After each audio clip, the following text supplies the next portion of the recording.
In today's video, we're going to be talking about the number one thing that is probably the toughest part in network marketing is the rejection. And if you guys don't know, hello, my name is Olivia, and if you're on this channel, I help the multicultural, multi-ethnic to brand on social media and also to earn at the same time. And in today's video, if that's something for you and you're looking to earn extra income, there should be a link below, or you can drop #hybrid. I can get you the link straight to message me, or you can connect on WhatsApp, on Instagram. Everything should be like in the show notes if at some point I put that together. If not, you guys can find me on Insta and Facebook, same handle, Olivia Igwe, IGWE. And I think the biggest dilemma we have in today is the fear of rejection. Rejection is such a big word when we think that when somebody says no to us, it means that they say no to our whole being, but it's no to the opportunity. And I know I've faced this and it's overcoming it. And I'm not coming here to tell you that, being in the network marketing industry is perfect. It has its up, it has its lows. But what I will tell you is rejection is probably one of the things you won't join is because you're fearful. But let me tell you this, let me put it into perspective.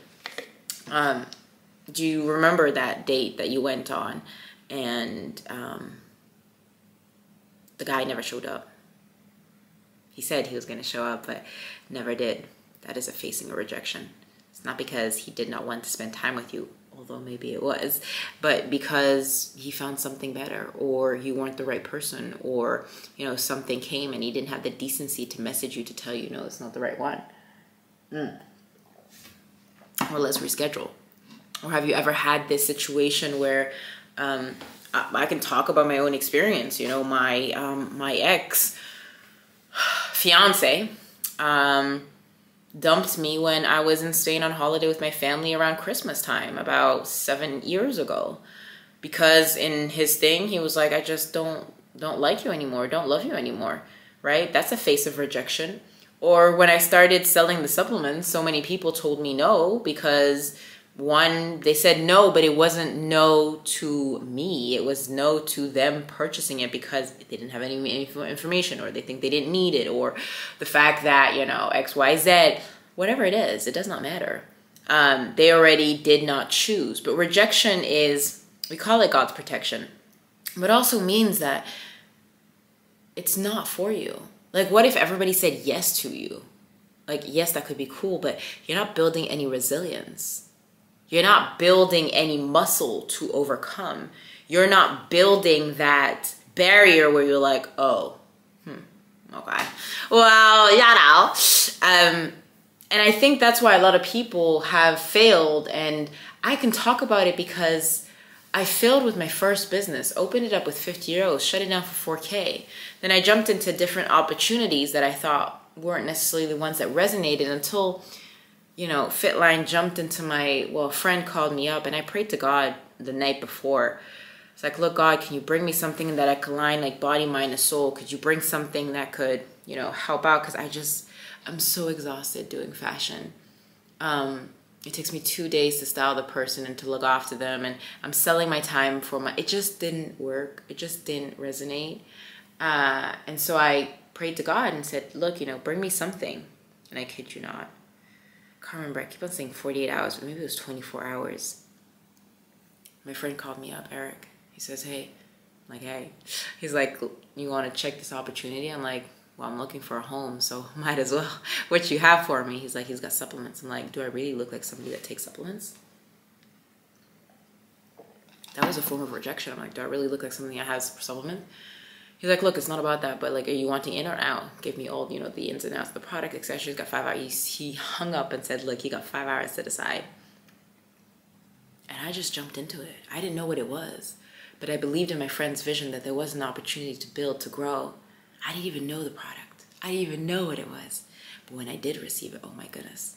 This one, I put way too much water in it. I was like, what? Way too much water? What's going on? Right? And I was like, I don't feel anything. Is this normal? He's like, you got to add more scoops. Once I added the more scoops, my body started flaring up. My brain was so much better. My cognition was so much good. My skin, Lord Jesus, was so much better. I just went from no energy to just a powerful, like fireworks in my brain. Where I was just like so ready to work, so ready to get crushing my goals. But I had to start with a pain. It had to start with something where I was fearful. I just couldn't focus. I just couldn't do it. What is that for you? Right? And I don't want you to think it's perfect.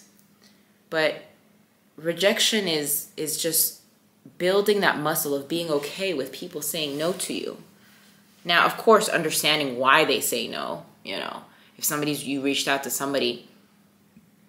I reached out to somebody the other day, and they're in the beauty industry and first of all, doesn't have enough confidence to show up on social media. Second, doesn't have enough cash flow. And so I was telling her the opportunity and how it could really work.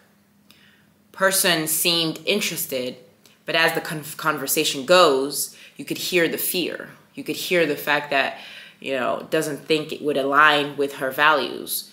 But you can't talk about something that you don't see yourself, because I joined without knowing the product. I joined without knowing, but I knew, of course, of the industry before, so I trusted my friend, and I trusted the product, and I trusted the company, even though at the time the website was like really, really disgusting. Like, when I tell you, it was like so old, so outdated. I was like, is this the website? Because like, y'all, the products are good, but like, I need something that looks good, But regardless, it did not matter, because I was a person talking about the product. I'm the one building the vision. And I talked about it on one of the videos that I'll upload on YouTube. But it really is to build the like, the love, the know, and the trustability. We buy from people we love, or we know that we like. We trust them because we know them, because they show up on social media, they're consistent in their game, they talk about the same thing all the time, and when we're ready, we're going to be purchasing. And then at some point, that trust will turn into them following you, will turn into them wanting what you have to offer. And so my question to you is, what if you put in the work regardless of being rejected, regardless of having people say no to you, and just focused on how you can improve in being a better version of you and what you can control every single day? Because rejection, you'll always have it. Rejection for a business opportunity, rejection for a work opportunity, rejection on somebody buying a product or wanting to go out, or whatever it is, it does not matter. I'm being rejected, looking into conversing with somebody, right? But person hasn't got back to me, so he's rejecting me. Doesn't want to hang out with me. Okay, cool. I'll find somebody else. You don't want to hang out with me? I will find somebody else. It does not matter. I'm moving to the one that will. I'm moving to the one that wants to build an industry, that wants to build, that has had enough of what they're living every single day. I will build it. Watch me. You want to stay on the line, or you drop into the car with me? Let's go. I'm okay regardless.